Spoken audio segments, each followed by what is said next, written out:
Hari itu aku berjongkok di pinggir jalan. Sambil makan roti jagung, aku nonton pertunjukan. Dua orang berkelahi kayak ayam, bikin lahap.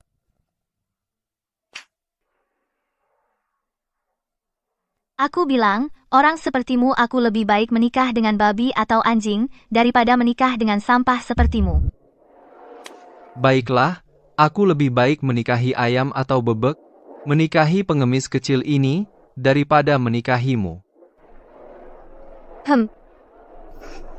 Baik, Shen Yuan-an, jika kau tidak menikahinya, kau adalah kura-kura pengecut. Masa sih, nonton pertunjukan aja bisa kejebak? Apa itu ada makannya?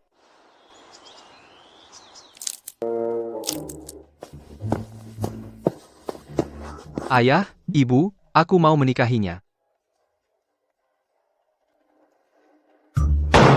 Menikah? Orang yang kau bawa pulang, urus sendiri. Pokoknya jangan harap kami mengeluarkan uang untuk menghidupi wanitamu. Terserah, aku tetap mau menghidupinya. Kau mau menghidupinya? Baik. Mulai sekarang, tidak boleh ada pembantu yang melayaninya. Kau juga tidak boleh mengambil 1 sen pun dari rumah, untuk dibelanjakan padanya. Shen Yuan-an, pantas saja Nonaki memanggilmu sampah. Hitung sendiri.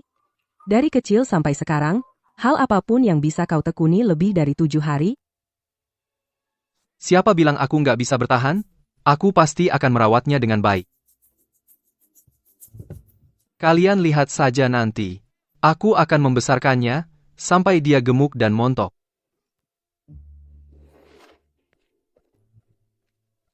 Hei, mau kemana? Jadi tunanganku nggak enak? Ayah dan ibuku pergi bawa kakak berobat. Adikku sedang cari makan. Kami janjian ketemu di bawah jembatan.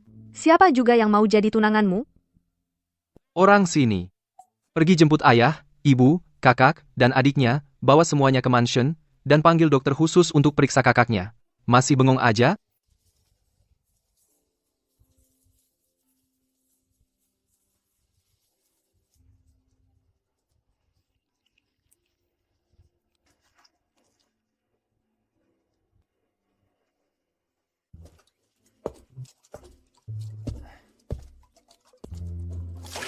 Ibuku benar-benar tega. Semua yang berhubungan dengannya harus aku lakukan sendiri.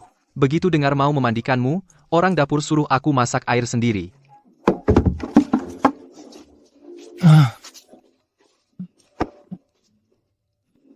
Tiga ember besar penuh. Panas banget. Xie Baozu, apa aku punya hutang hidup sebelumnya sama kamu?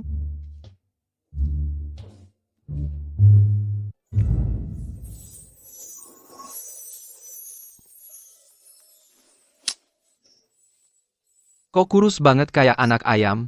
Xie Baozu, umurmu berapa sekarang? 15. Menurut hukum, apa aku harus merawatmu 2 tahun lagi baru bisa menikahimu? Kau tahu nggak, dalam 2 hari ini, untuk dirimu, aku sudah habiskan 10 liang perak. Panggil dokter buat kakakmu butuh duit, beli makan dan keperluan sekeluargamu juga butuh duit. Bahkan air mandi tadi, aku sendiri yang memasaknya. Tidak, aku tidak boleh menyerah. Sudah mengeluarkan begitu banyak tenaga dan perak, sekarang berhenti? Aku tidak ikhlas. Merawat? Meskipun sulit dan berat, aku akan tetap merawatmu.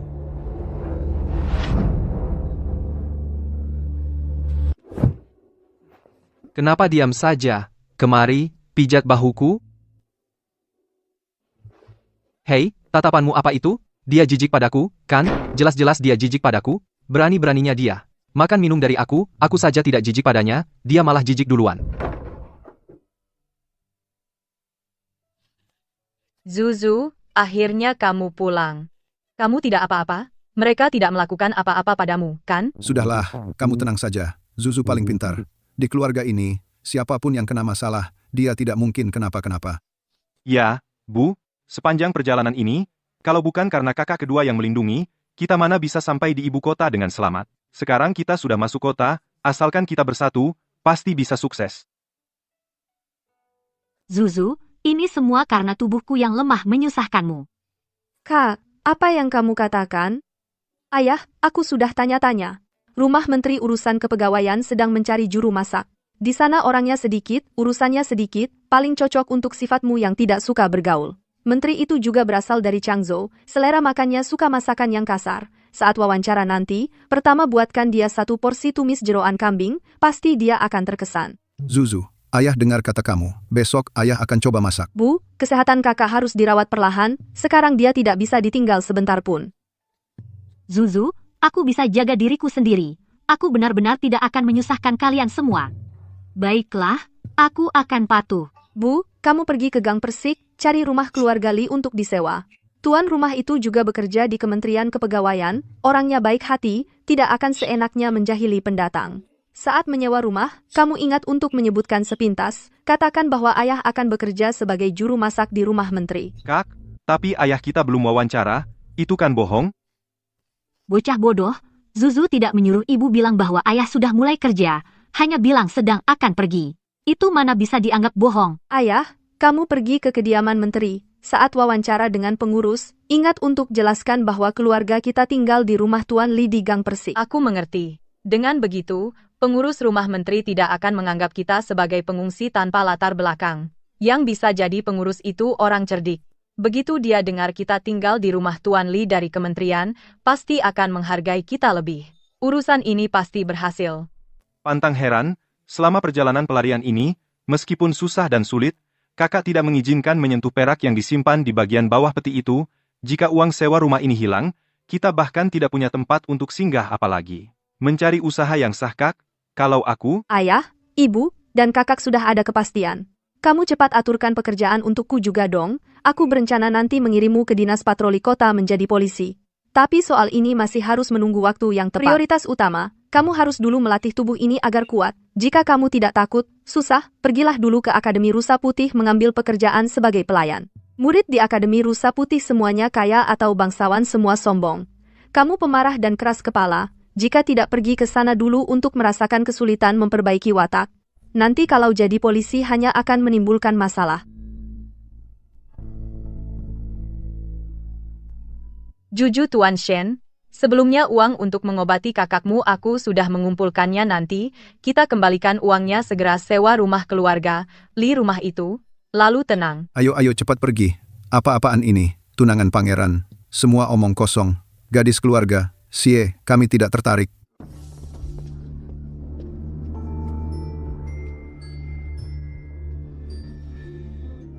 Mendengar maksud kalian, menyuruh Yuanan putraku menikahi gadis ini tampaknya membuat kalian tidak rela. Yang mulia, Anda sungguh membuat kami malu. Hanya saja gadis kami ini bodoh sejak lahir dan tidak mengerti tata krama, mana berani meminta kehormatan menikah dengan keluarga bangsawan. Betul. Tidak sanggup.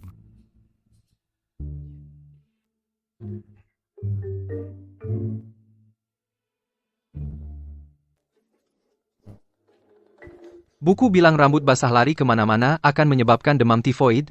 Aku tidak boleh membuat si kerdil itu mati. Xie Baozu, kamu berdiri tegak. Aduh, baru saja aku tahu rambut basah lari-lari kemana-mana bisa kena demam tifoid. Kalau aku sampai membuatmu mati bukan hanya Qiying.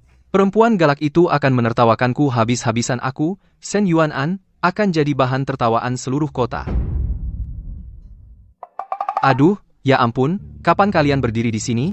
Satu persatu diam saja seperti patung? Aku mengerti ibu, ini mau belajar dari naskah cerita, memainkan adegan memisahkan sepasang kekasih. Kamu bilang, berapa banyak perak yang kau berikan diam-diam kepada mereka, ingin memaksanya meninggalkanku? Aku beritahu kalian, aku sudah benar-benar bertekad harus memeliharanya, kelak pasti menikahinya. Sekarang seluruh ibu kota tahu aku, Shen Yuanan, memelihara tunanganku sendiri. Xie Baozu, kau tidak boleh lari, kalau kau lari orang lain pasti menertawakanku, sampai mati. Si kerdil, tenanglah, aku punya uang, bisa menghidupimu. Kalau tidak aku ajak kau ke rumah nenek untuk minta-minta, kita berdua di ibu kota ini numpang makan minum pasti tidak akan membuatmu kelaparan. Nona, kalian pergi saja. Sungguh tidak perlu menemani orang brengsek ini main-main. Aku tidak lepas, aku mau pelihara dia. Shen Yuanan lihat, hari ini aku pasti memukulmu sampai mati, anak durhaka. Ibuku sayang. Keluarga bangsawan ini kok kelihatannya otak semuanya kurang berfungsi ya. Kau ini makhluk yang tidak tahu hidup mati? Ibu, ampun. Heh, biar ku beritahu kau sombong. Aduh, sakitnya minta ampun.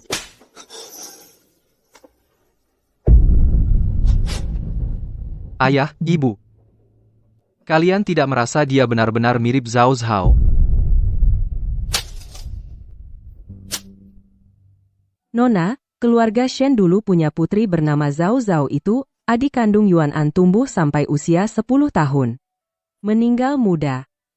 Tahun itu, keluarga kami dengan gembira pergi ke istana untuk jamuan. Tak disangka, saat pulang, Zhao Zhao sudah tiada. Yuan An terus memeluk tubuh dingin adiknya, tidak mau melepaskannya. Dia selalu merasa tidak menjaga adiknya dengan baik. Nona, anggap saja ini pekerjaan di rumah kami. Setiap bulan aku memberimu 5 tael perak, kamu tinggal di sini dan dia akan menghidupimu. Setelah semangat anak bodoh ini mereda, aku akan memberimu tambahan 50 tael untuk pergi, boleh? Juju, meskipun kamu tak pernah bilang, tapi ibu di hati tahu kamu bukan Zuzu yang dulu lagi. Ibu tidak tahu apa yang kamu alami dalam mimpi seumur hidup itu.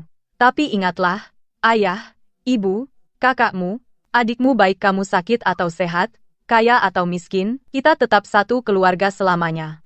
Kamu sudah gadis dewasa, punya pendirian sendiri. Tapi kamu tak perlu menanggung semuanya sendirian. Zuzu, jangan salahkan ibu. Karena anak itu tak bisa hidup lagi, yang sekarang tinggal di tubuh ini, mulai sekarang, adalah darah daging kita sendiri, adalah keluarga kita. Kak, ini ayam hutan yang baru saja kutangkap di bukit belakang untukmu, makanlah selagi hangat untuk memulihkan badanmu, jangan sering sakit. Kakak Zuzu menjahitkan boneka baru untukmu. Kalau bosan, mainan ini, jangan bersedih.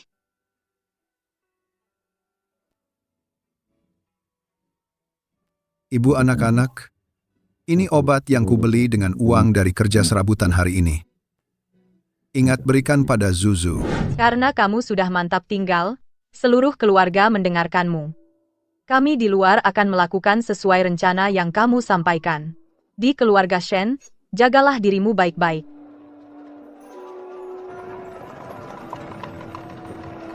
Karena telah memberiku kasih sayang ini, aku akan menjaganya. Rencana kali ini harus sukses, tidak boleh gagal. Kali ini aku pasti akan membunuh seseorang, dan juga menyelamatkan seseorang.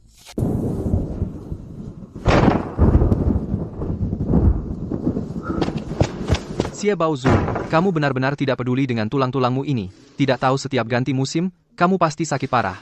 Angin masuk dari lorong, kamu mau minum obat sampai muntah, atau ingin melihatku khawatir setengah mati?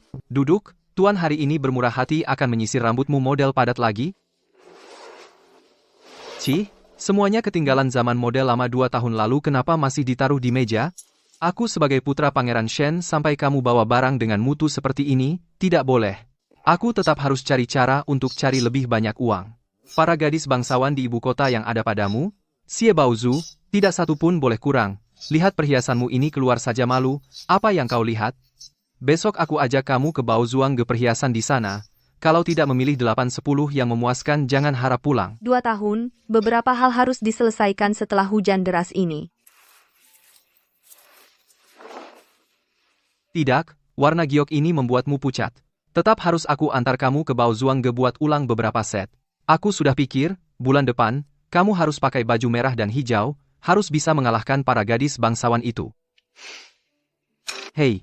Kau ini tidak berterima kasih ya, kamu tahu tidak setiap bulan, uang saku 20 tael, semuanya habis untukmu, sekarang aku keluar, sampai tidak punya uang untuk traktir minum teh, semua ditraktir, teman-teman brengsek itu di luar orang. Bilang aku, tuan muda paling pelit di ibu kota, namaku sudah, busuk semua demi membiayai Buddha Agung ini. Cepat makan, selagi hangat. Zhao Dongnian sudah pulang. 2 tahun lalu, dia dikirim ke Changzhou tangani banjir di luar berjuang selama 2 tahun, sekarang titah turun akan mengadakan pesta perayaan. Juga kirim undangan ke keluarga kita. Konon Zhao Dongnian akibat banjir besar ini, bencana mengerikan sawah subur dan rumah penduduk hancur semua. Di mana-mana mayat, Rakyat tidak bisa mengungsi Zuzu, untung keluargamu beruntung melarikan diri lebih awal. Kami yang selamat, tapi Bibili tidak selamat. Bibili dulu sangat menyayangiku, selalu memanggilku Zuzu. Bibi membuat pangsit untukmu, tapi dia meninggal dalam banjir itu. Dan Nanan, si kecil Nanan yang baru berusia 3 tahun, dia juga tidak selamat. Nanan baru 3 tahun. Wajahnya yang tembam, tak akan terlihat lagi. Permen yang dia sembunyikan untukku masih ada yang belum kumakan. Dan Paman Wang yang pincang, dulu setiap kali menyembelih babi, dia akan mengedipkan mata, memberi isyarat bahwa dia menyisihkan daging terbaik untukku. Mereka semua tewas dalam banjir itu. Kau kira itu bencana alam? Tidak, itu ulah manusia. Malam itu 2 tahun lalu, Zhao Dongnian berdiri di atas tanggul sungai. Dia kesal pada Tuan Liang Qing yang membangun tanggul terlalu kuat, membuatnya bersusah payah untuk menghancurkannya. Dia bahkan berkata, jika tidak merendam rumah rakyat, bagaimana dia bisa berjasa dalam penanggulangan bencana? Saat tanggul jebol, seluruh negeri mengira dia bekerja siang malam menenangkan korban banjir dan jatuh sakit karena kelelahan. Para pejabat di ibu kota masih menulis laporan untuk memujinya. Jadi, yang disebut prestasinya, semua adalah hasil dari rakyat Changzhou yang dikorbankan nyawanya. Dia sengaja memilih larut malam untuk membuka air. Itu karena dia tidak ingin memberi jalan hidup bagi yang masih hidup. Pesta perayaan, kan? Karena itu perjamuan penghargaan. Biarkan dia mati pada hari itu saja.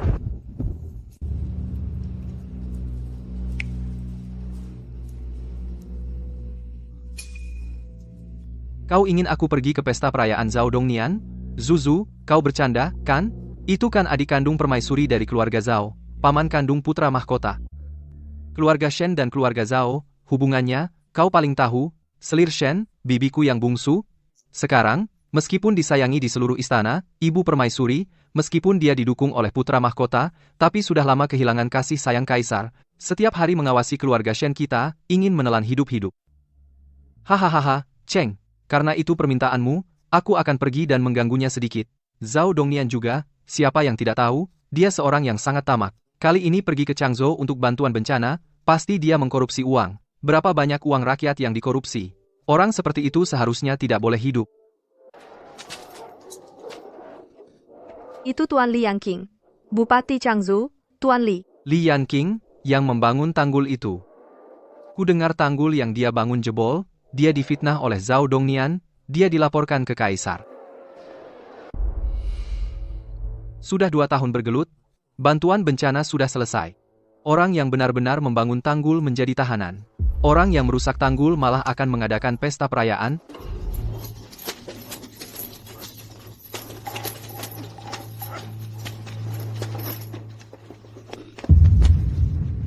Lihat apa? Angin dingin menusuk tulang. Tubuhmu yang lemah ini, masih mau pergi ke istana untuk menghadiri jamuan? Shen Yuanan, apa kamu bisa merawat orang? Kamu buta atau mati? Lihat tangan Zuzu, kedinginan begini. Kalau kamu, Pangeran Shen, tidak sanggup, cepat serahkan dia padaku, aku yang akan merawatnya. Pasti dia akan gemuk dan sehat. Tidak akan sedikit pun menderita. Aneh sekali. Shen Yunan, kamu kerasukan setan ya? Kok tidak membalas? Apa yang sebenarnya dipikirkan playboy ini? Zuzu, minumlah yang hangat untuk menenangkan diri. 2 tahun ini, kalau bukan karena kamu membantu memberi saran, ibu tiri saya yang aneh itu, dan adik laki-laki yang hanya suka membuat masalah, mana bisa seperti sekarang ini. Mereka bisa diatur dengan patuh. Bahkan ayahku yang keras kepala itu, sekarang sepenuh hati, mulai mendidikku. Katanya berharap aku bisa menjunjung tinggi martabat keluarga Adipati. Siapa sangka, 2 tahun lalu aku masih di ibu kota. Seorang anak nakal yang dibenci semua orang. Kau masih ingat malam hujan 2 tahun lalu? Aku duduk sendirian di depan rumah Shen, bahkan tidak ada tempat berteduh. Saat itu aku berpikir, sebelum ibuku meninggal, dengan tubuh sakit, dia pergi ke istana memohon kepada selir mulia, memaksa menetapkan pernikahanku dengan Shen Yuanan, apa yang sebenarnya dia harapkan. Ibuku takut setelah dia meninggal, aku akan diperlakukan buruk oleh ibu tiri di rumah. Dia menganggap keluarga Shen memiliki moral yang bersih dan lurus. Shen Yunan pasti akan memperlakukanku dengan baik. Tapi pernikahan, benarkah bisa menjadi pelabuhan aman seumur hidup? Apakah setelah seorang wanita lepas dari kekuasaan ayah, hanya bisa memohon perlindungan suami, hidup bergantung pada cinta dan kasih sayang orang lain? Seumur hidup, benarkah bisa mendapatkan ketenangan sejati?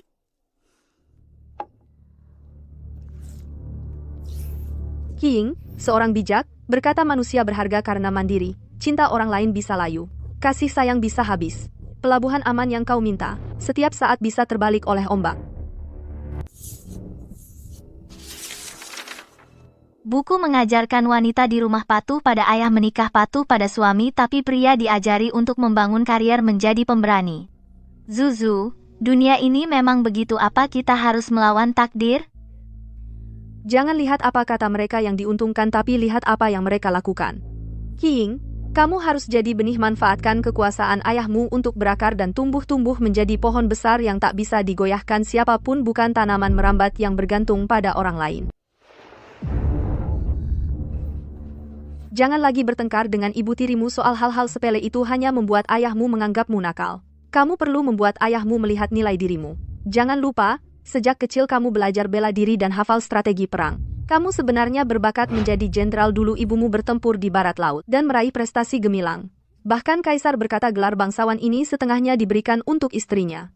Sekarang pasukan pengawal ibu kota yang kau pimpin setengahnya adalah veteran barat laut di hati mereka. Ibumu tetap wakil panglima. Maksudmu, aku harus memanfaatkan hubungan lama ini? Ya, meskipun orang tua sudah tiada, tapi mereka meninggalkan seorang anak yang mirip mereka. Asal kau mirip 5% saja, kau akan mendapat perhatian 10 kali lipat. Pergilah, King, ambil kembali kejayaan ibumu. Sangat mirip persis, seperti wakil panglima dulu kembali. Ayah, tadi malam ibu datang dalam mimpiku. Dia bilang waktu dia 16 tahun sudah memakai baju besi dan bertempur menjaga perbatasan di padang pasir. Tapi aku masih anak nakal yang hanya menyusahkan ayah dan membuat paman-paman kecewa. Ibu memarahiku karena tidak dewasa. Dia menyuruhku berlatih di kamp militer, merasakan pahitnya, melihat ayah dan paman-paman dulu bagaimana berjuang mati-matian. Ying, asal kau mau maju aku sebagai ayah, meski harus mati-matian akan mendukungmu. Tapi dulu kau sering bertengkar denganku, mengancam putus hubungan, benci pada pernikahan. Lagi lebih benci pada adikmu yang baru 5 tahun, kita ayah dan anak. Bahkan tidak pernah duduk dan berbicara baik-baik. Ayah, mulai sekarang tidak akan begitu. Ying mengerti. Hanya dengan menjadi kuat, aku bisa melindungi apa yang ibu ingin lindungi. King, umurmu sudah 16 tapi adikmu baru 5 tahun, apa gunanya marah padanya sekarang? Dia bahkan tidak bisa memegang pedang. Tapi aku tidak bisa menahan amarah ini. Kalau begitu, bertumbuhlah dengan cepat saat dia benar-benar besar dan ingin merebut sesuatu. Kau sudah menjadi pohon besar yang tak bisa digoyahkan seumur hidupnya saat itu. Siapa yang berkuasa di istana ini masih perlu ditanya. Zuzu, lihat, laki-laki hanya perlu terlahir di keluarga baik bisa mewarisi gelar bangsawan, tapi aku harus berguling di tanah ini, 2 tahun berjuang mati-matian baru bisa menyentuh titik awal mereka. Keluarga Li Yanqing sudah digiring ke ibu kota. Zhao Dongnian itu licik, kalau dia mendahului kita berkolusi dengan Kementerian Hukum membuat kasus ini menjadi buntu, kita akan benar-benar terjepit. Zhao Dongnian, keparat itu, masih mengincar wewenang militer pengawal ayahku, berani-beraninya merayu, Ratu ingin aku menikah dengan putra mahkota orang mesum itu. Untung ibuku dulu punya pandangan jauh, menjadikanku bertunangan dengan si bodoh Shen Yuanan. Mereka jadi tidak bisa mempersulitku. Zuzu, kau bilang mereka yang duluan menyerang? Kita punya banyak waktu. Baik, karena kau sudah punya rencana, aku akan menunggu perintahmu. Zuzu, cepat lihat ini. Ini semua aku jelajahi seluruh kota untuk memilih barang-barang terbaik. Setiap set sudah kupikirkan padu padanya, pasti membuatmu berganti gaya setiap hari menjadi gadis tercantik di seluruh ibu kota. 2 tahun waktu, dia masih tetap sombong dan seenaknya playboy mewah. Orang luar bilang pewaris marga Shen adalah sampah sejati. Tapi aku tahu, bakatmu masuk peringkat teratas bukanlah hal sulit. Kemampuan memanahmu bisa menembus lorong dari 100 langkah. Apa gunanya bakat dan memanah? Mana ada yang lebih enak jadi pemalas? Tuan Putra Mahkota, santai saja Zuzu. Apa kau mendengar lagi dari para sarjana masam yang bergosip? Hei, Zuzu, apa yang kau pikirkan? Lamunannya begitu dalam, apa kau tidak suka ini? Kalau tidak suka, kita ganti yang lain. Kita berpisah di sini saja. Jangan bercanda seperti itu. Apa ini terlalu membosankan? Aku ajak kau ke padang kuda untuk refreshing, oke? Buku catatan korupsi Zhao Dongnian sudah kuserahkan langsung pada Qi Ying. Dia lebih berani menggunakannya daripada dirimu dan juga lebih membutuhkan barang itu Shen Yuanan. 2 tahun, sandiwara penuh kasih ini harus berakhir. Buku catatan sudah tidak di tanganku bagiku. Bagimu aku sudah menjadi orang yang tidak berguna Shen Yuanan, jangan berakting lagi. Dengar kabar, pengemis kecil itu nona besar keluarga Qi dihajar habis-habisan di bawah Zhuangge Tuan Putra Shen bahkan tidak berani bersuara langsung mengusirnya. Haha, sudah kubilang, burung gereja yang terbang ke dahan, tetaplah burung gereja. Sekarang menangis begitu sedih pantas. Zuzu, sudah jadi. Sekarang, seluruh jalan membicarakan perkara kau bertengkar dengan Shen Yuanan sandiwaranya sudah cukup. Tapi hatiku selalu gelisah Zuzu, lepas dari perlindungan keluarga Shen Zhao Dongnian, sialan itu. Kalau dia sadar mengirim orang untuk membunuh Zuzu, bagaimana? Ayah, tenanglah, kita sudah bukan lagi pengungsi Changzhou yang dulu melarikan diri dari bencana. Dulu, kalau kita mati di pinggir jalan tak ada yang mengurus jenazah. Sekarang siapa yang berani menyentuh kita? Ayah, sekarang Anda adalah Menteri Keuangan koki favorit Anda. Seluruh kediaman menteri siapa yang tidak tahu nama Anda? Siapa yang berani macam-macam sama ibu, berarti menabrak muka menteri, para petugas patroli kota. Setiap hari minum air gula ibu, mereka memanggil ibu kakak Rong. Mereka para petugas itu meski jabatannya rendah, tapi mereka raja kecil di ibu kota. Ibu sekarang adalah guru di Akademi Baulu, guru wanita, murid-muridnya semua putri pejabat. Ping Fan telah berjasa di patroli kota, sekarang dia dipindahkan ke Dalisi. Sekarang tiap orang di keluarga kita sudah punya tempat. Zhao Dongnian mau bertindak. Asalkan salah satu dari kita terkena masalah, para pejabat di ibu kota ini pasti akan ribut besar. Dia tidak berani. Hari ini dengan alasan surat mutasi, aku sudah pergi ke penjara Dalisi melihat mereka. Paman Li dan yang lain sangat menderita. Tuan dan Nyonya masih bisa bertahan, tapi Nona Li sejak awal lemah, dan malah kehujanan di jalan. Sekarang demam tinggi, wajahnya merah padam, batuknya sampai susah bernapas. Jika tidak diobati, aku khawatir dia tidak akan bertahan sampai akhir bulan. Tempat Dalisi itu, tanpa uang dan kekuasaan, siapa yang peduli hidup matimu? Dulu waktu kita di Changzhou, Nona Li memperlakukanku seperti saudara sendiri. Aku adalah teman belajarnya, tapi juga sahabatnya. Sekarang dia entah hidup atau mati, sedangkan aku hanya bisa duduk di sini. Kakak, jangan menangis. Air mata tidak bisa menyelamatkan nyawa, kita harus menggunakan kekuatan untuk melawan kekuatan. Besok kamu pergi ke akademi, langsung temui putri kepala Dalisi. Dia adalah muridmu, lagi pula dia paling lembut hati. Kamu tidak perlu menyembunyikan. Langsung katakan hubunganmu dengan Nona Li. Minta bantuannya untuk meloloskan urusan, bahkan jika hanya mengirim dokter ke dalam, setidaknya bisa menyelamatkan nyawa Nona Li. Zhao Dongnian sekarang tidak bisa melindungi dirinya sendiri. Selama tidak dibesar-besarkan, tidak ada yang akan untuk beberapa tahanan berani menyinggung putri kepala Dalisi. Zuzu, jika Tian Jiao diminta memohon, putri kepala Dalisi, maka seluruh akademi akan tahu Tian Jiao adalah pengungsi dari Changzhou. Bagaimana jika para putri yang manja itu meremehkannya, menggunjing dan menindasnya? Kamu ini suami tua semakin bodoh. Para putri pejabat yang diajar Tian Jiao masing-masing keluarganya memiliki ratusan akal bulus. Jika belum mengetahui seluruh latar belakang kita, masakan mereka membiarkan Tian Jiao menjadi guru wanita di Akademi Baulu? Orang di ibu kota ini sangat mementingkan hubungan dan kesetiaan. Jika Tian Jiao saat ini dia adalah orang yang setia, berperasaan tulus, tapi jika dia pura-pura tidak tahu, itu baru benar-benar membuat orang melihat jelas. Itu membuat keluarga kita tampak tidak tahu terima kasih. Ayah, aku tidak takut ditertawakan, aku dari Changzhou, lalu kenapa? Nama Xie Tian Jiao adalah pemberian ayah dan ibu, putri keluarga kita adalah Tian Jiao. Dulu waktu di Changzhou lebih menyenangkan, dulu ayah menjadi koki utama di keluarga Li, setiap hari membawa pulang sisa makanan yang harumnya bikin ngiler. Itu karena Tuan Li sangat suka masakanku. Aku membuka kedai air gula di ujung gang, tetangga sekitar siapa yang belum pernah minum. Dulu Zuzu paling penurut, selalu duduk di pintu membantu menjaga toko. Kehidupan tenang dulu di Changzhou semuanya dihancurkan oleh Zhao Dongnian. Semua kenangan pada akhirnya akan berubah menjadi pisau balas dendam. Sejujurnya, di dunia ini mana ada kakak kedua yang jadi pembantu seperti itu, seharian cuma cari tempat teduh, lalu sembunyi tidur.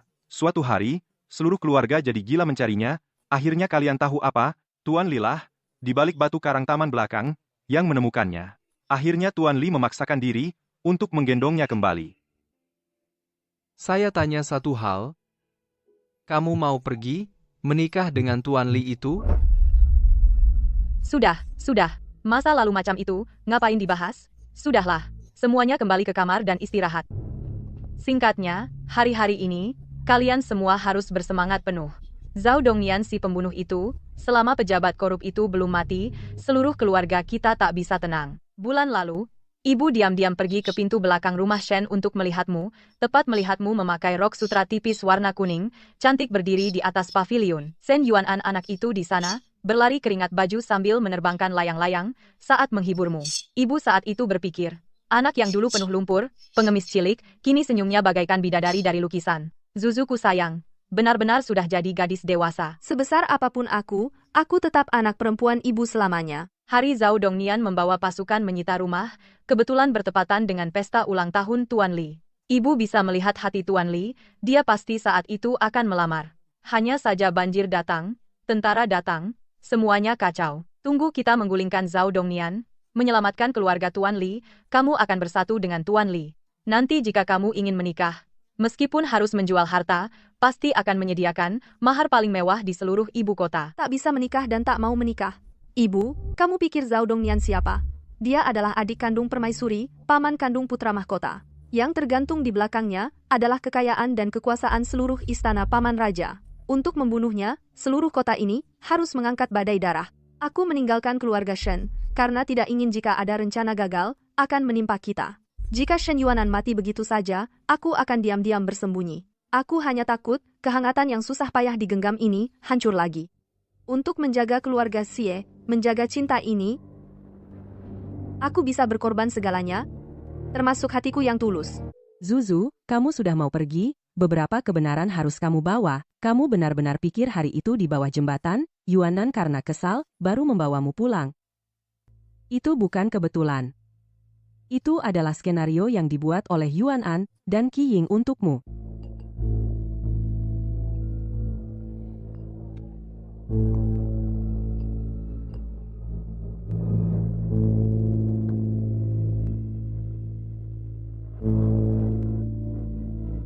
Lihat pengemis cilik itu, anjing Zhao Dongnian mencium baunya dan datang. Dia baru saja pergi untuk memberikan bantuan bencana ke Changzhou, dan kemudian langsung mengirim orangnya di ibu kota untuk membersihkan para pengungsi. Pasti ada yang tidak beres. Lalu bagaimana sekarang? Jika kita merebutnya dengan paksa, pasti akan menarik perhatian keluarga Zhao. Bermainlah sandiwara denganku, makin besar keributan, makin baik.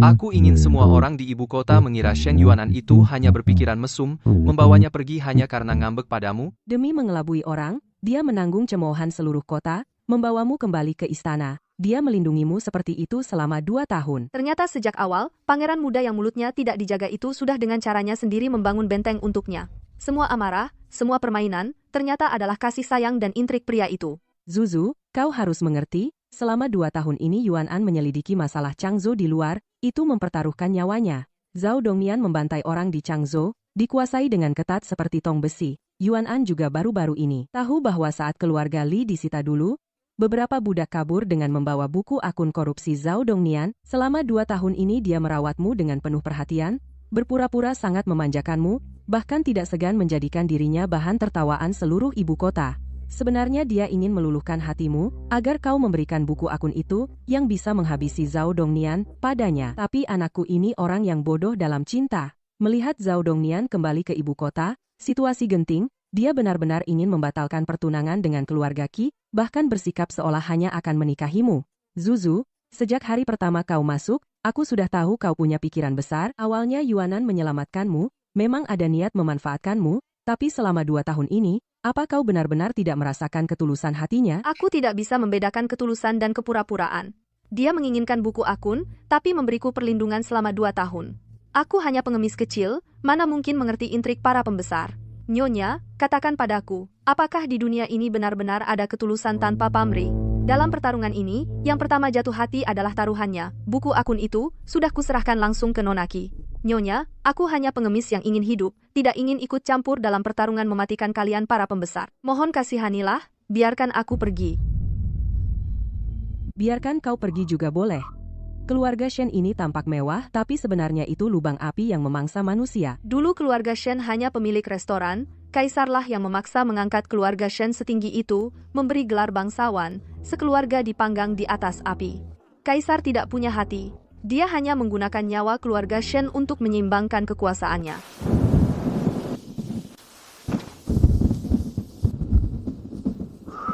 Aduh, hujan sebesar ini.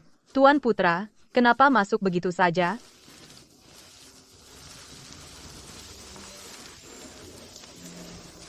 Ping Fan, cepat bangun. Jaga di pintu. Jangan sampai ada yang mengganggu Tuan Putra. Zuzu, kamu benar. Kaisar benar-benar tidak punya hati. Waktu aku kecil, aku juga hanya anak pemilik restoran, setiap hari cuma memikirkan anggur mana yang paling wangi. Lalu seperti mimpi, tiba-tiba menjadi putra mahkota Adipati. Kaisar tidak peduli apakah kita mau atau tidak, gelar dan jabatan itu, semuanya dipaksakan kepada kita. Zhao Zhao dibunuh oleh putra mahkota, aku bersembunyi dan melihat langsung. Putra mahkota punya kebiasaan seperti itu. Sejak hari pertama masuk istana, seluruh keluargaku berusaha mati-matian melindungi Zhao Zhao. Tidak berani lengah sedikit pun. Tapi setelah di istana, mana mungkin kita bisa mengendalikan? Zhao Zhao didorong oleh bajingan mabuk itu ke dalam danau. Aku bersembunyi di balik batu buatan, bahkan tidak berani bernapas keras. Melihatnya tenggelam, dan tidak pernah bisa pulang bersamaku. Zuzu, hari kamu meninggalkan keluarga Shen, kamu bilang aku hanya berpura-pura. Tapi pada ulang tahunmu yang ke-16, kata-kata yang aku ucapkan kepadamu, sama sekali tidak ada kepalsuan. Shen Yuanan, jika aku hanya orang tak berguna, apakah kamu masih akan sebaik ini padaku? Yah, dengar nadamu, seolah-olah kamu sekarang berguna. Xie Baozu, coba hitung sendiri, setiap ganti musim, kamu pasti sakit, kamu benci pahitnya obat, diam-diam dibuang. Kamu pikir aku buta? Baju baru yang kubeli, warnanya tidak kamu suka, kamu tidak bilang. Setiap hari pakai yang lama-lama. Malam hari di luar jendela, sedikit suara kucing saja kamu tidak bisa tidur nyenyak. Coba katakan, apa kamu tahu betapa sulitnya merawatmu? Lihat aku, sudah setua ini, masih belum berhasil apa-apa. Di ibu kota, semua orang mencela. Tapi orang tuaku tetap merawat dan memanjakanku. Xie Baozu, ingatlah, orang di dunia ini tidak dilahirkan karena berguna. Kamu bukan ayahku, kenapa harus merawatku seumur hidup? Aku bisa menjadi suamimu.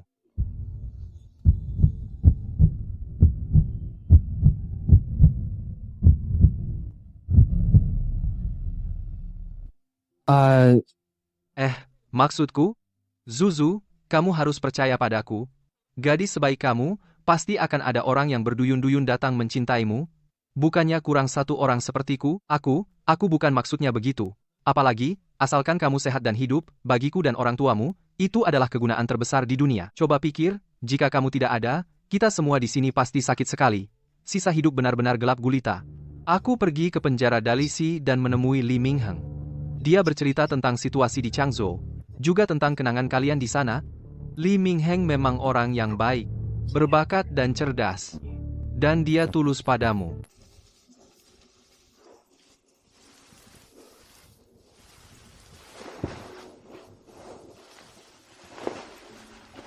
Ambil ini, isinya. Ini yang terakhir bisa kuberikan padamu.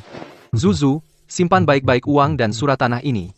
Sembunyikan dengan rapi, kelak jika kau menikah dengan Li Mingheng, atau tidak, terserah. Dengan tanah dan uang ini, meskipun kau kehilangan keluarga Shen, hidupmu pasti akan lebih baik. Zuzu, ayah mau cerita sesuatu yang aneh. Bulan lalu aku bertugas di dapur istana Changshu. Aku membuat beberapa hidangan Changzhou. Salah satunya, aku ingat kau pernah bilang, itu favorit Pangeran Shen. Tengah malam, aku tidak bisa tidur, pergi ke dapur belakang. Aku melihat Pangeran Shen sendirian, menyelinap keluar dari istana Changshu. Dasar suami tua. Juju, sudah kupesan berkali-kali, kau harus mengawasi istana Changshu. Masalah sebesar ini, otak babi, baru sekarang bilang? Pantasan, aku bilang beberapa hari ini, kenapa sekolah tiba-tiba memberi liburan pada murid wanita? Semua pejabat di ibu kota sedang membawa gandum ke rumah. Ternyata, ibu kota benar-benar akan berubah.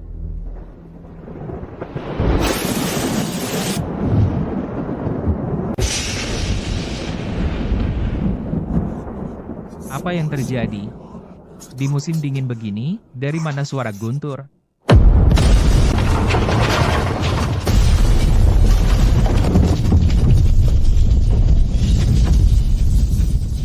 Petir dari langit.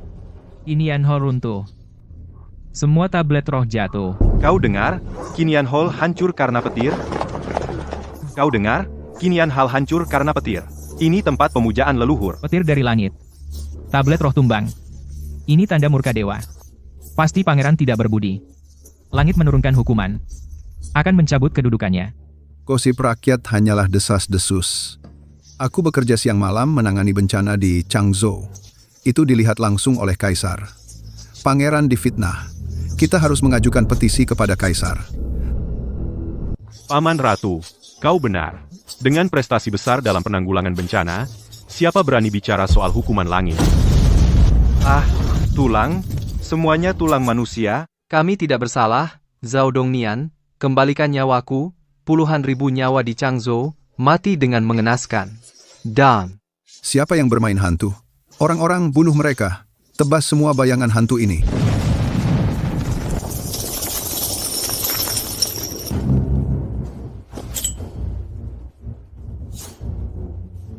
Kurang ajar. Di sini terukir tahun gengsi. Stempel resmi alokasi bantuan bencana. Ini perak bantuan bencana dari kas negara. Fitnah. Ini murni tuduhan palsu. Saya telah bekerja keras di Changzhou. Pasti ada yang memanfaatkan kekacauan. Mengubur barang-barang ini di kediaman. Ingin menjatuhkan saya. Tuan Zhao, ini fitnah, kan? Kita lihat saja di pengadilan. Halaman ini penuh arwah dan tulang belulang. Dan perak dari kas negara. Harus ada penjelasan. Silakan, kita ke Dali Temple. Ayo, siapa bersih akan terbukti bersih. Masalah bantuan bencana ini.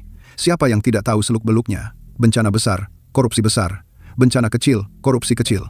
Saya ingin lihat siapa yang berani menyentuh saya. Tunggu. Tuan Menteri Dali, jangan diperintah. Serahkan kepada Zhao Dongnian. Di Changzhou, bekerja sama dengan tuan tanah setempat. Bukti kuat korupsi.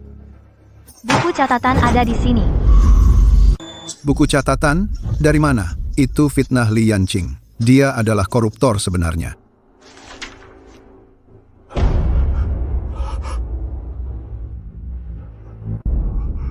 Tuan Zhao benar-benar terus terang. Komandan Qi, tadi tidak menyebut sepatah kata pun, dari mana buku catatan ini berasal.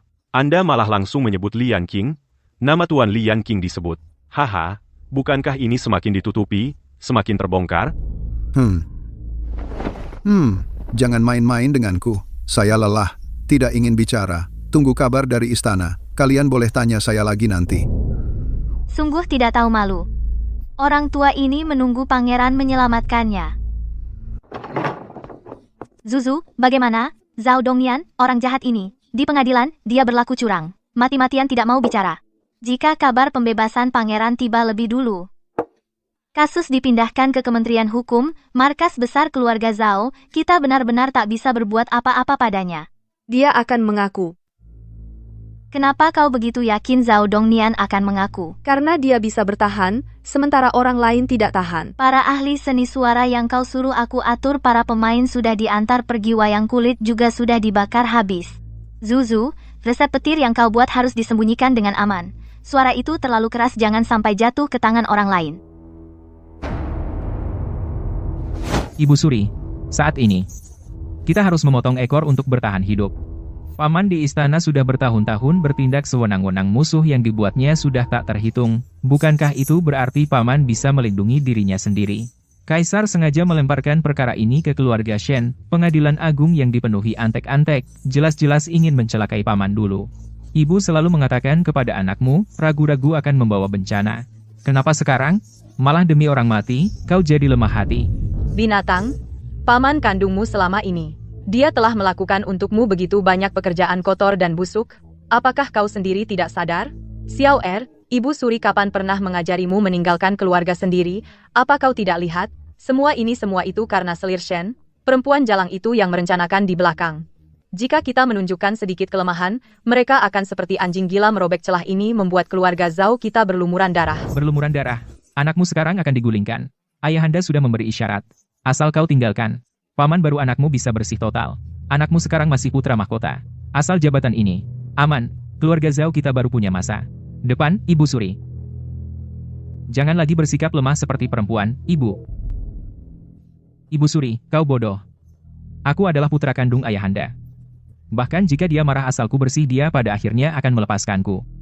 Tapi ibu, saatnya seperti ini masih memikirkan keluarga kakek, masih mengingat ikatan kakak adik yang hina itu.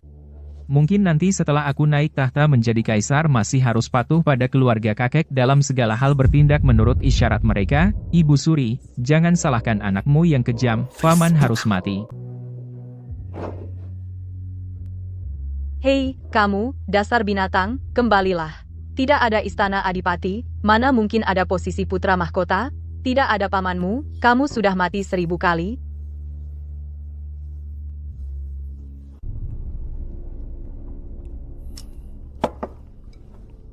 Pergi. Panggil tuanmu untuk memulai sidang. Tuan, aku sudah mengerti. Aku akan mengaku bersalah sekarang. Kasus ini benar-benar menjengkelkan Hei. Zhao Dongnian mengaku, tapi itu adalah putra mahkota yang mendorongnya untuk mati. Bunuh satu Zhao Dongnian, lalu bagaimana? Nyawa puluhan ribu rakyat tak bersalah di Changzhou. Akhirnya tidak bisa diselamatkan.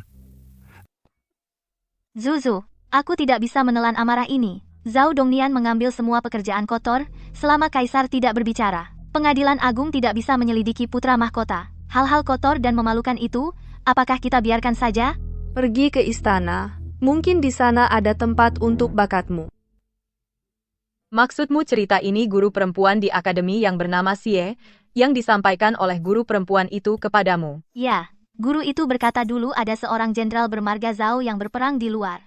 Saat mabuk, bawahannya tiba-tiba menyampirkan jubah kuning padanya. Memaksanya menjadi kaisar, para bawahan itu berkata kepada jenderal, jika Anda tidak menjadi kaisar, nanti musuh yang menjadi kaisar. Kami akan kemana? Kemana harus pergi?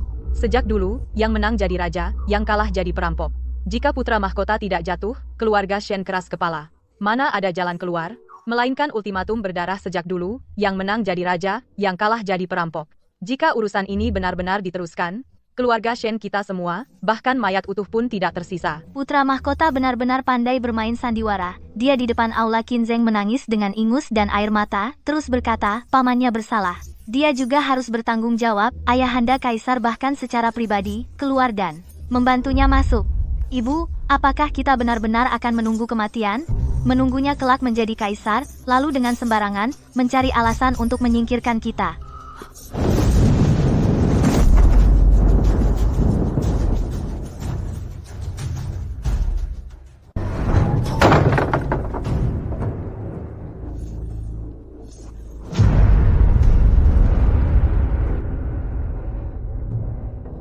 Shen Qingge, kamu sangat kejam Nyonya Shen.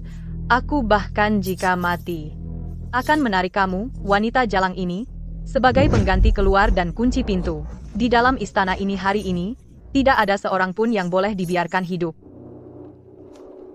Hahaha, Shen. Kalau bukan karena Shen Yuanan yang mabuk karena minuman dan hiburan, bocor mulut, aku malah tidak tahu. Kaisar secara diam-diam telah meninggalkan hadiah besar untukmu. Wilayah feodal yang kaya, perak yang berlimpah, bahkan kekuasaan militer. Apa yang ingin dilakukan Kaisar? Ini jelas ingin mendukung anak haram yang kau lahirkan untuk melawan anakku. Tidak ada yang tersisa. Bahkan jika aku harus mati hari ini, aku akan membawa kalian ibu dan anak untuk ikut mati. Astaga, di luar, ada penangkapan dan pembunuhan. Untung kita mendengarkan kata-kata Zuzu, kita paku pintu dan jendela sebelumnya, dan menyiapkan banyak makanan. Bahkan jika kita tidak keluar selama 3-5 hari, kita tidak akan kelaparan. Kakak Iparsi, aku sungguh tidak menyangka bahwa keluarga Li kami bisa membersihkan nama baik, dan seluruh keluarga masih bisa hidup. Ternyata semuanya karena Zuzu di belakang layar yang merencanakan langkah demi langkah. Anak ini, Zuzu, selalu mengingat Nyonya kebaikan keluarga Nyonya dulu. Anak ini, Zuzu, bernasib malang. Banjir besar di Changzhou, banyak tetangga baik kita semua mati di tangan Zhao Dongnian, pejabat anjing itu. Anak ini, Zuzu, selalu sedih di hati. Selama 2 tahun ini, dia menahan tenaga, hanya untuk membunuh Zhao Dongnian untuk membalaskan dendam para tetua dan sesama yang tewas. Anak ini, Zuzu, memiliki kemampuan luar biasa. Keluarga Li kami berhutang nyawa padanya. Setelah situasi ini mereda, biarkan dia menikah dengan Ming Heng kita, aku pasti akan memperlakukannya seperti putriku sendiri. Kau dengar, kan? Aku sudah berkali-kali bilang pada ayah dan ibu, antara kau dan aku hanya ada persahabatan sejati, tidak ada perasaan cinta, tapi mereka tetap tidak percaya. Ibu selalu bertanya padaku, dia dengan risiko sebesar ini, datang dari jauh membawa buku catatan dan sutra hati, mempertaruhkan nyawa untuk membantu keluarga Li membalas dendam. Jika tidak ada pasukan kekaisaran dari Kamki, strategi keluarga Shen, aku, seorang wanita lemah, meskipun memiliki kebencian yang mendalam, sulit untuk maju selangkah pun. Jadi aku tidak berani membungkuk. Ku dengar, ya, kotoran darah di Jalan Chang'an setebal 3 cun, pasukan garda istana menyerbu kediaman Adipati. Mereka membantai semua, bahkan ayam dan anjing pun tidak tersisa. Ibu kota ini benar-benar berubah, kediaman Adipati benar-benar runtuh. Putra mahkota dicopot, bahkan permaisuri diusir. Keluarga Zhao kali ini benar-benar punah. Sepertinya keluarga Shen akan meroket. Selir Shen mendapat perhatian. Keluarga Shen juga pahlawan dalam meredakan kekacauan ini. Mulai sekarang, ibu kota akan dikuasai keluarga Shen. Kau benar-benar tidak melihatnya. Hari itu aku membawa orangku menyerbu ke aula. Situasinya sangat berbahaya. Di mana-mana ada kilatan pedang, lantai penuh dengan mayat pasukan pengawal istana. Untung aku datang tepat waktu, menyelamatkan putri dan selir. Zuzu, katakan padaku dengan jujur, bagaimana kau tahu bahwa di istana pasti akan terjadi kerusuhan, dan memintaku hari itu untuk berjaga di gerbang istana. Keluarga Zhao berkuasa besar. Keluarga Shen kuat. Satu gunung tidak bisa menampung 2 harimau. Aku hanya menebak-nebak. Menebak? Kau bohong. Masalah sebesar ini bisa membuat kepala lepas, berani-beraninya kau menebak sembarangan? Tentu saja bukan tebakan. Jebakan berdarah ini langkah demi langkah. Semuanya digali olehnya sendiri untuk keluarga Zhao. Shen Yuanan pergi minum di luar. Setelah mabuk, dia pasti secara tidak sengaja membocorkan satu hal. Katakan bahwa Kaisar telah memberikan keluarga Shen sebuah titah rahasia untuk diangkat menjadi pangeran. Titah rahasia? Kebohongan yang bisa membuat kepala lepas seperti ini, kau berani menyuruhku membuatnya? Jika permaisuri mendengarnya, dia pasti akan marah besar. Itulah yang kita inginkan, dia marah. Melihatnya berjuang menjelang kematian, apa yang berani dia lakukan? Perbuatan durhaka. Sampai di Changzhou, ingatlah untuk menulis surat. Kakak tidak di sisimu, kau harus menjaga dirimu sendiri. Zuzu, perjalananmu ini benar-benar mendebarkan. Bisa memperoleh sahabat sepertimu di ibu kota, aku, Li, sudah cukup dalam hidup ini. Jika tidak nyaman di ibu kota, kapan saja kau dipersilakan kembali ke Changzhou, nanti aku masih akan mengajarimu bermain catur. Kau juga ajari aku main permainan kartu yang baru.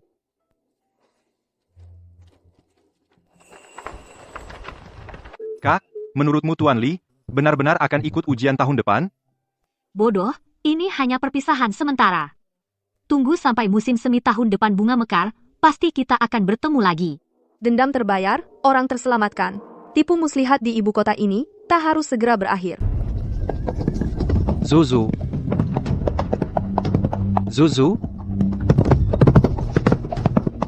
Xie Baozu, kau tidak boleh pergi. Shen Shizi ini, sepertinya selalu bodoh.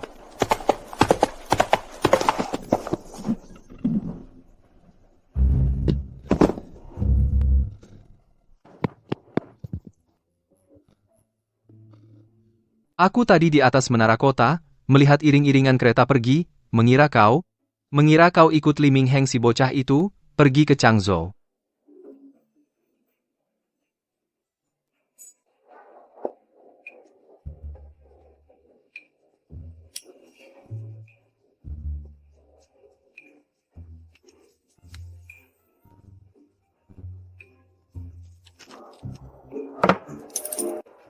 Ada urusan penting yang ingin kubicarakan denganmu. Aku sudah putus pertunangan dengan perempuan Qi Ying itu. Dia kali ini menyelamatkan Putri Changning dan mendapat jasa besar. Raja telah mengeluarkan dekrit mengangkatnya sebagai markuis. Hehehe. Qi Yingying sekarang adalah wanita pertama yang menjadi markus di ibu kota. Pada hari pengangkatannya, dia secara terbuka melemparkan surat pertunangan padaku. Dia bilang dia seumur hidup tidak perlu lagi dilindungi oleh pertunangan. Penampilannya sangat berwibawa. Jadi, apa yang ingin kau sampaikan? Zuzu, sekarang kondisi sudah stabil, aku tidak perlu lagi di depan para rubah tua itu, berpura-pura bodoh dan gila. Aku berencana mengikuti ujian kenegaraan tahun depan, dan menjadi pejabat dengan serius. Aku ingin seluruh ibu kota melihat aku, Shen Yuanan, tidak hanya pandai menerbangkan layang-layang, tapi juga tulisanku bisa masuk peringkat teratas. Tunggu saja. Aku pasti akan bertanding dengan Li Mingheng itu, pasti tidak akan kalah darinya. Shen Shizi, kenapa kau selalu membandingkan dengan dia? Dia itu teman sejiwa, kau ini orang gila. Aku juga tidak bermaksud membandingkan apa-apa, hanya ingin kau tahu, orang yang kau pilih pasti tidak salah. Aku memilihmu? Kapan aku memilihmu?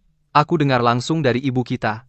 Dia bilang, saat kau jadi pembantu kecil di keluarga Li, apapun yang Li Mingheng beri padamu, kau tidak mau, bahkan tidak mau menghabiskan 1 sen pun darinya. Tapi selama 2 tahun ini di keluarga Shen, kau menghabiskan uangku dengan begitu percaya diri, membeli pakaian dan perhiasan tanpa berkedip. Kalau tidak akrab, mana mungkin kau mau menghabiskan uangku? Si pemalas ini, benar-benar bodoh tapi agak lucu.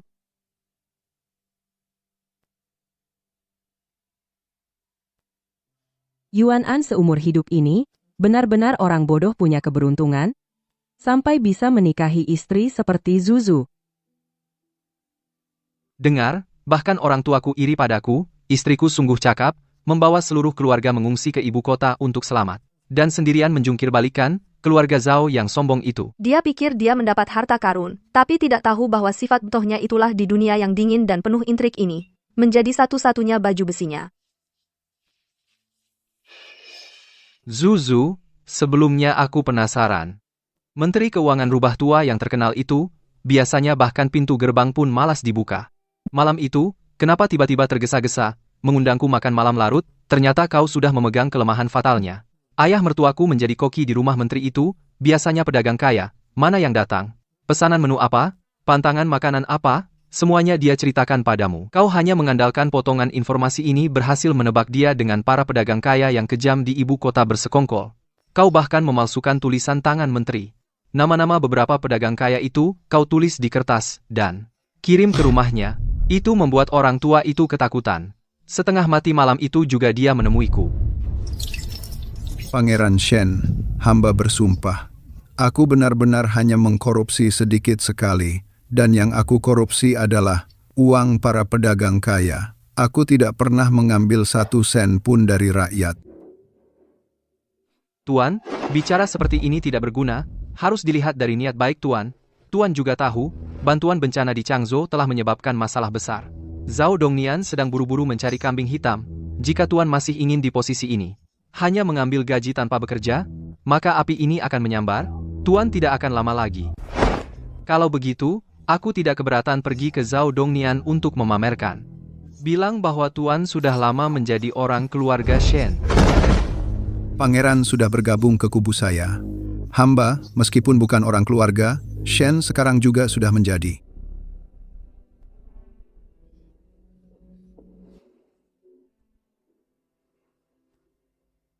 Aku cuma ingin bertemu lagi tunanganku, Tuan Li. Kakak, tolong kabulkan, selamatkan nyawa mereka di jalan.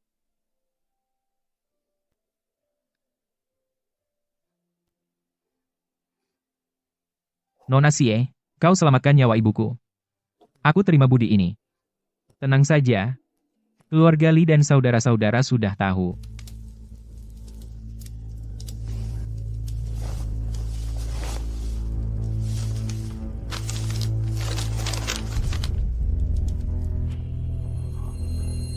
Ada surat dari keluarga. Katanya di ibu kota, orang yang melindungi keluarga kecil kita, Nona Xie adalah kesayangan keluarga Shen, memakai emas dan perhiasan, keluar masuk dengan kereta mewah keluarga Shen.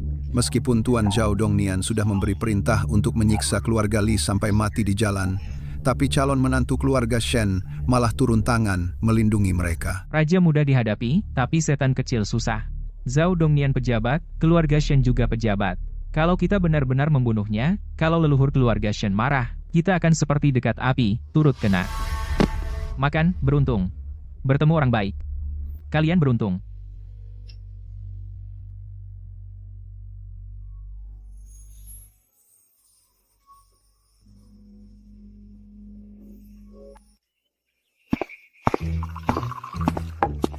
Haha, Zuzu, ucapanmu dulu sungguh tepat. Waktu itu kau bilang, kalau aku jadi komandan pasukan pengawal, pasti akan ditugaskan melindungi perempuan di istana, bisa menghubungi Putri Changning. Ternyata benar dugaanku. Waktu itu aku dengar kau bilang, Keluarga Xie tanpa akar dan pondasi, khawatir nanti akan menimbulkan bencana. Makanya kau berharap aku berusaha keras naik pangkat, agar bisa melindungimu di masa depan. Aku selalu ingat itu, meski di barak lelah sampai kulit mengelupas, tak pernah berani lengah sedikit pun. Ternyata Nyonya sudah bertekad membunuh Zhao Dongnian. Bahkan jalur mundur sudah disiapkan untuk Qi Ying.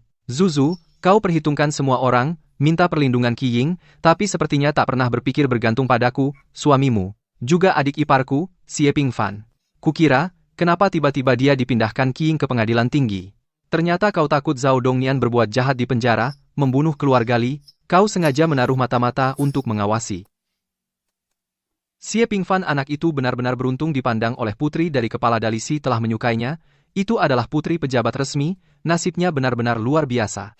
Zuzu, aku sadar meski tanpa aku menjagamu di sini, kamu pasti akan berjalan lancar menyelesaikan semua rencanamu.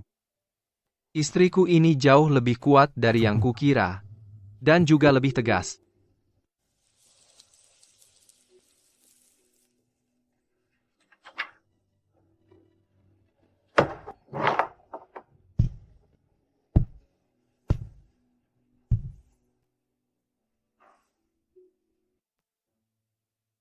Istriku, aku sudah hitung Qi Ying bisa melindungimu, Pingfan bisa membantumu, bahkan menteri tua itu bisa maju untukmu. Katakan padaku dengan jujur, apa kamu merasa aku sangat tidak berguna? Tenang. Meskipun kau benar-benar orang yang tidak berguna, kau tetap suamiku, Xie Baozu. Hehehe, aku tahu. Tidak ada yang lebih manis dari ini kata-kata cinta yang lebih indah, istriku, istirahatlah, aku akan memasakkanmu sarang burung walet.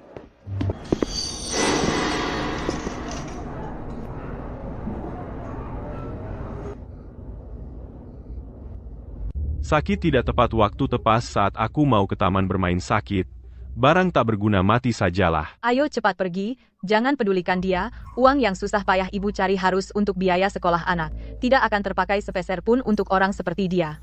Pergi berobat. Jahat, kalian semua jahat, dia putrimu sendiri.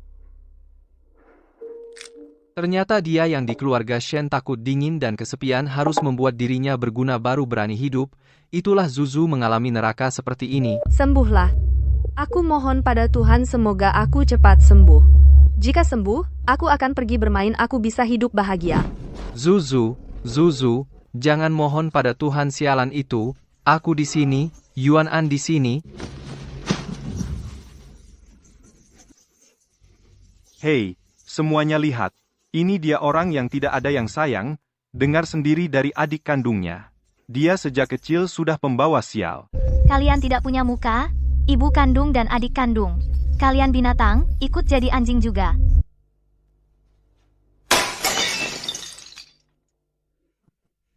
Barang tidak berguna. Aku membesarkanmu biar makan gratis, bahkan masak nasi saja tidak bisa. Buat apa pelihara sampah sepertimu? Kenapa kamu tidak mati saja?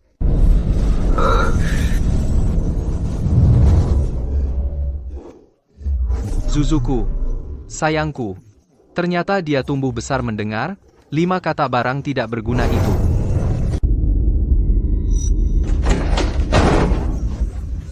Barang tidak berguna. Sekarang sudah jadi manajer, hebat ya. Tidak mau keluar uang untuk belikan adikmu rumah. Hari ini akan kubuat kamu berhenti. Sudah punya uang tidak dikirim ke rumah. Mending mati saja. Orang seperti ini. Buat apa aku membesarkanmu?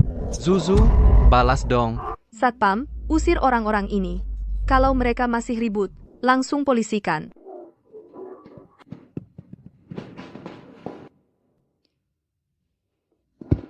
Maaf mengganggu waktu kalian.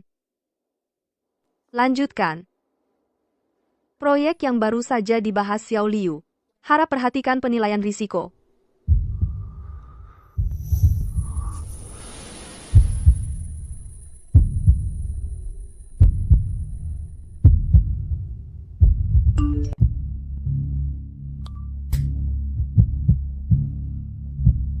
Kita berhenti saja. Dunia ini tega perlakukanmu seperti ini.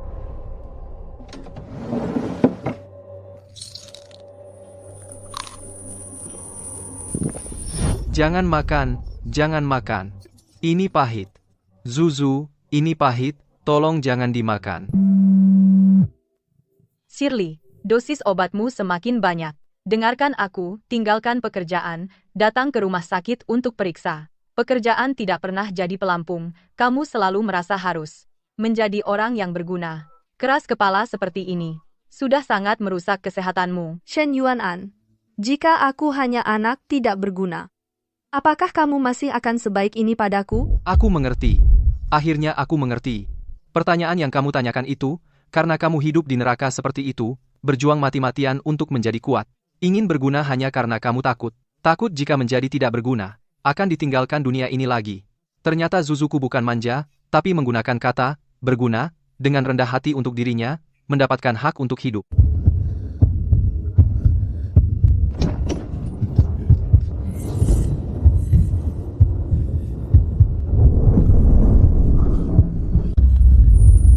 Tolong, ayah, jangan pukul aku akan bekerja keras, aku berikan semua uang padamu, tolong jangan pukul aku. Zuzu, lihat dengan jelas, tidak ada yang memukulmu, aku di sini, siapa yang berani menyentuhmu, aku akan bunuh dia. Berkat Chen Zhao Di ini, dia tinggal di tempat sebagus ini, aku sudah cari tahu sejak lama, siapa namanya. Sekarang Sueli gaji setahun 1 juta. Dia seorang wanita kuat yang terkenal. Nanti masuk, kalian berdua pegang dia erat-erat, aku ambil foto hal-hal yang memalukan, kirim ke grup perusahaan mereka, dengan bukti ini, aku tidak akan khawatir kehabisan uang seumur hidupku. Penjahat, seluruh keluarga penjahat pergi, jangan sentuh dia.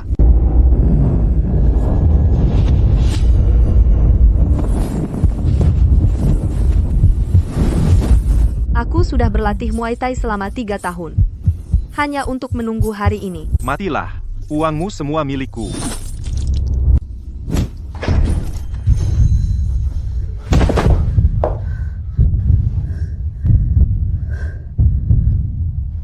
Akhirnya, semua sudah berakhir. Sueli, kau gila? Tengah malam begini, kau kirim surat wasiat apa? Tentu aku akan ikuti perintahmu. Menyumbangkan warisanmu kepada gadis-gadis miskin, tapi ini sebenarnya ada apa? Zuzu, jangan. Tolong jangan pergi, pulanglah bersamaku.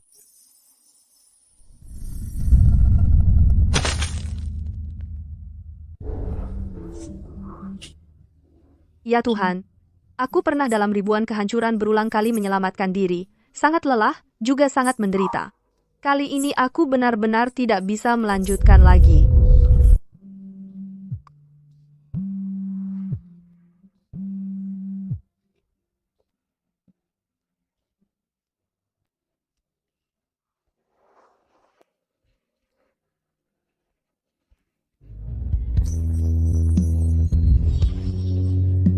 Tidak Zuzu, aku datang untuk menjemputmu, aku datang untuk mencintaimu.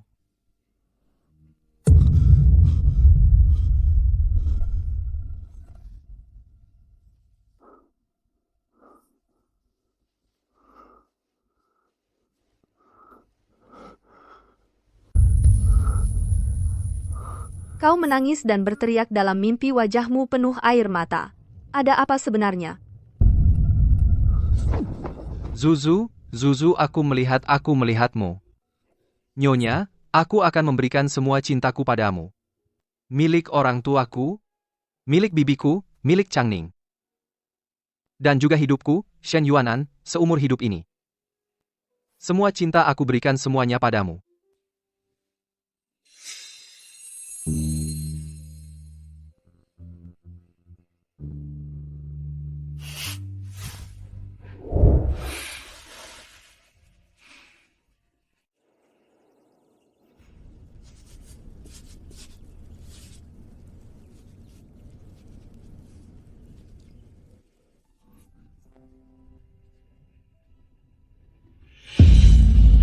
Katanya berubah. Musim yang tidak terlihat di dasar laut. Sekarang semuanya di darat. Zuzu, aku akan memegangmu erat. Selamanya, selamanya.